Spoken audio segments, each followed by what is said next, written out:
The environment is everything around us.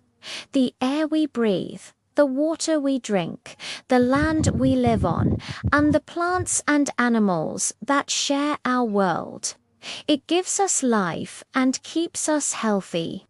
Today, our environment faces many problems. Pollution, cutting down trees, and using too much plastic are harming nature. These actions make the earth hotter and cause animals to lose their homes. We can all help protect the environment.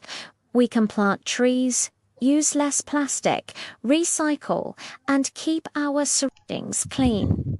Even small actions can make a big difference. Let's take care of our earth because it is our only home.